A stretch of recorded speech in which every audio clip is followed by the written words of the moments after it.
नमस्कार, वेलकम। स्वागत है आप सभी का अपने YouTube चैनल एग्जाम मस्ती पर। आज है 25 फरवरी और 25 फरवरी 2022 के जितने भी करंट अफेयर्स के इम्पोर्टेंट क्वेश्चन बन सकते हैं वो सभी इस वीडियो में डिस्कस करेंगे और हर क्वेश्चन से रिलेटेड फैक्ट भी आपको बताऊंगा, तो आप पूरा वीडियो को ध्यान से देखिएगा। तो चलते हैं, देखते हैं आज का पहला क्वेश्चन। क्वेश्चन है कि निम्न में से किस प्रसिद्ध अर्थशास्त्री को हाल ही में प्रधानमंत्री का आर्थिक सलाहकार परिषद का पूर्णकालिक सदस्य नियुक्त किया गया है।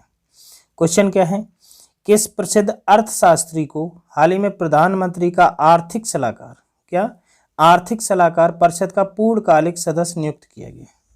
तो इस क्वेश्चन का जो राइट आंसर हो जाएगा संजीव सान्याल। क्या हो जाएगा? संजीव सान्याल। प्रसिद्ध अर्थशास्त्री और इतिहासकार संजीव सान्याल को हाल ही में पैनल के अध्यक्ष विवेक देवराव ने प्रधानमंत्री का आर्थिक सलाहकार परिषद का पूर्णकालिक सदस्य नियुक्त किया है। संजीव सान्याल वर्तमान में वित्त मंत्रालय के प्रमुख आर्थिक सलाहकार के रूप में कार्यरत हैं। वे 1990 के दशक से वित्तीय बाजारों के साथ काम कर रहे हैं। तो इस क्वेश्चन का जो राइट आंसर हो जाएगा, क्या हो जाएगा? संजीव सान्याल। बढ़ते हैं अगले क्वेश्चन की ओर। अगला क्वेश्चन क्या है? अगला क्वेश्चन है कि प्रसिद्ध मलयालम अभिनेत्री केपीएसी ललिता का हाल ही में किस राज्य में उनके निवास स्थान पर निधन हो गया है? मलयालम अभिनेत्री जो कि केपीएसी ललिता, जिनका हाल ही में निधन हो गया है, किस राज्य की थी? तो जो इस क्वेश्चन का जो राइट आंसर हो जाएगा, इस क्वेश्चन का राइट आंसर हो जाएगा केरल। क्या हो जाएगा? केरल। प्रसिद्ध मलयालम अभिनेत्री केपीएसी ललिता का हाल ही में केरल के त्रिपुनिथुरा स्थित उनके आवास में 74 वर्ष की उम्र में निधन हो गया है।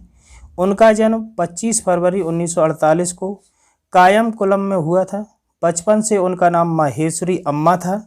उन्हें फिल्मी पर्दे पर लोग केपीएसी ललिता के नाम से जानते थे। तो इस क्वेश्चन का जो राइट आंसर हो जाएगा, क्या हो जाएगा? केरल। अब बात आई केरल की। तो केरल की कैपिटल कहाँ है? तिरुवनंतपुरम। जो केरल के सीएम हैं वर्तमान में पिनाराई विजयन। यहाँ के गवर्नर कौन है? आरिफ मोहम्मद खान। अगर ओणम नृत्य की बात करें तो ओणम नृत्य कहाँ का है? केरल का। प्रोजेक्ट के फोन का ऐलान कहाँ किया गया? केरल में। तिरंगा पहल के तहत रैपिड स्क्रीनिंग कहाँ की गई? केरल में। पद्मश्री पुरस्कार स्थापित करने की घोषणा किसने की? केरल सरकार ने। भारत का पहला ड्रोन फॉरेंसिक अनुसंधान केंद्र कहाँ खोला गया? केरल में। अगर केरल के नेशनल पार्क की बात करें तो पेरियार नेशनल पार्क, इसका दूसरा नाम पेरियार टाइगर रिजर्व, ये कहाँ पर है? केरल में। साइलेंट वैली नेशनल पार्क कहाँ है? केरल में। चिन्नार वन्यजीव अभयारण्य कहाँ है? केरल में। नैयर बांध और वन्यजीव अभयारण्य कहाँ है? केरल में। मंगल वनम पक्षी अभयारण्य कहाँ है? केरल में।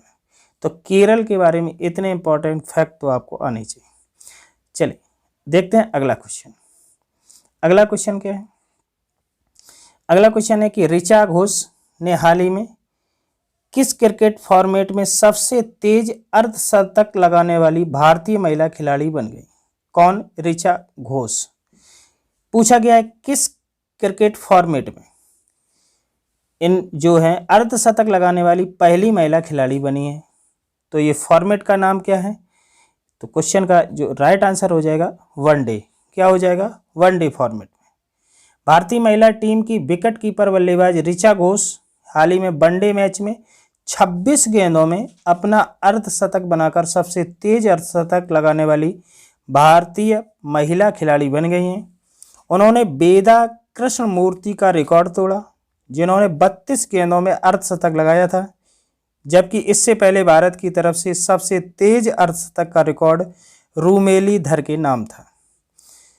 तो इस क्वेश्चन का राइट आंसर क्या हो गया? वनडे। चलिए बढ़ते हैं अगले क्वेश्चन पर। अगला क्वेश्चन क्या है?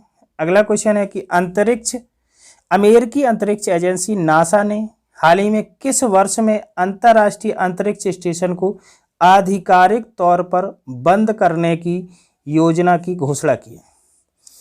किसने? अमेरिकी अंतरिक्ष एजेंसी नासा ने हाल ही में किस वर्ष में अंतर्राष्ट्रीय अंतरिक्ष स्टेशन को आधिकारिक तौर पर बंद करने की घोषणा की है? तो इस क्वेश्चन का जो राइट आंसर हो जाएगा, इस क्वेश्चन का राइट आंसर हो जाएगा 2031। क्या हो जाएगा? 2031।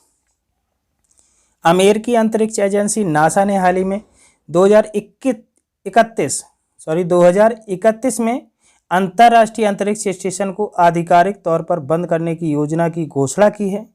नासा की योजना खत्म करने की प्रक्रिया के लिए प्रशांत महासागर के बीच पॉइंट नेमो नामक एक स्थान पर इसे डुबोना है, जिसे अंतरिक्ष यान के कब्रिस्तान के रूप में जाना जाता है। तो इस क्वेश्चन का राइट आंसर क्या है? 2031। अब बात आती है नासा की। तो नासा का जो फुल फॉर्म क्या है? National aeronautics and space administration. National aeronautics and space administration. इसकी स्थापना कब हुई थी? 29 जुलाई 1958 को। कब हुई थी? 29 जुलाई 1958 को। इसका अधिकार क्षेत्र क्या है? अमेरिकी सरकार। और नासा का अगर मुख्यालय पूछा जाए तो मुख्यालय कहाँ है? Washington DC.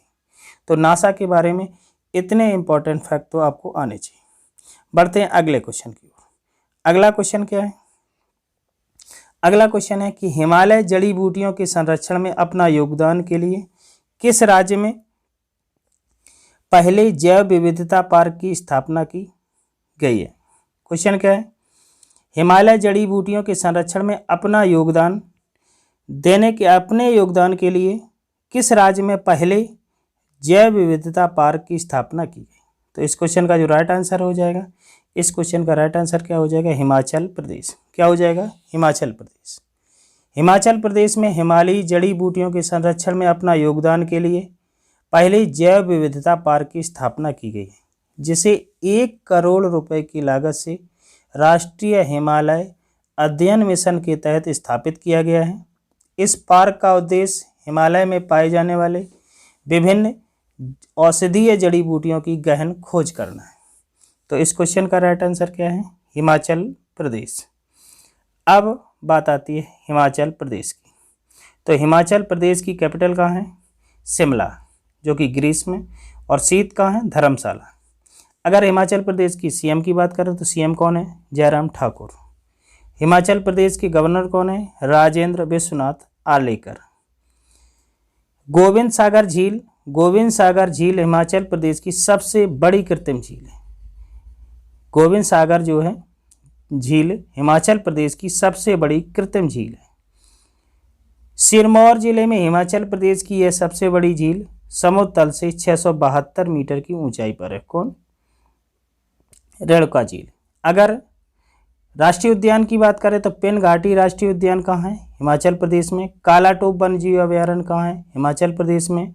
केंद्रीय आलू अनुसंधान, ये कई बार पूछा गया क्वेश्चन, केंद्रीय आलू अनुसंधान कहाँ है? शिमला, हिमाचल प्रदेश में। और ये हिमाचल प्रदेश जो है भारत का 18वां राज्य है, जो स्थापित कब किया गया था? 25 जनवरी 1971 को। तो हिमाचल के प्रदेश के बारे में इतनी बातें आपको आनी चाहिए। क्वेश्चन देखते हैं अगला। अगला क्वेश्चन है कि निम्न में से किस मोटर कंपनी लिमिटेड ने ताकुआ तिशमुरा को अपने नए अध्यक्ष और सीईओ के रूप में नियुक्त करने की घोषणा की? तो इस क्वेश्चन का जो राइट आंसर हो जाएगा, इस क्वेश्चन का राइट आंसर हो जाएगा होंडा मोटर कंपनी। क्या हो जाएगा? Honda motor company. जापानी ऑटो प्रमुख होंडा मोटर कंपनी लिमिटेड ने हाल ही में ताकुआ तिशमुरा को अपने नए अध्यक्ष और सीईओ के रूप में नियुक्त करने की घोषणा की है। वे भारत से एशिया और ओशनिया क्षेत्र में क्षेत्रीय मुख्यालयों में स्थानांतरित होने वाले तिशमुरा गाकू नकानिशी से पदभार ग्रहण करेंगे। किससे करेंगे? तिशमुरा गाकू नकानिशी से पदभार ग्रहण करेंगे। तिशमुरा गाकू नकानिशी वर्ष 1997 से 2000 तक भारत सहित दक्षिण एशियाई देशों के प्रभारी थे। तो इस क्वेश्चन का राइट आंसर क्या है? Honda motor company. बढ़ते हैं अगले क्वेश्चन पर। तो अगला क्वेश्चन क्या है? भारत के किशोर शतरंज grand master Ramesh Babu Praggnanandhaa online शतरंज टूर्नामेंट में किस शतरंज चैंपियन को हराने वाले सबसे युवा खिलाड़ी बन गए। क्वेश्चन है, भारत के किशोर शतरंज grand master Ramesh Babu Praggnanandhaa online शतरंज टूर्नामेंट में किस शतरंज चैंपियन हराने वाले सबसे युवा खिलाड़ी बन गए। तो इस क्वेश्चन का जो राइट आंसर है मैग्नस कार्लसन। Magnus Carlsen.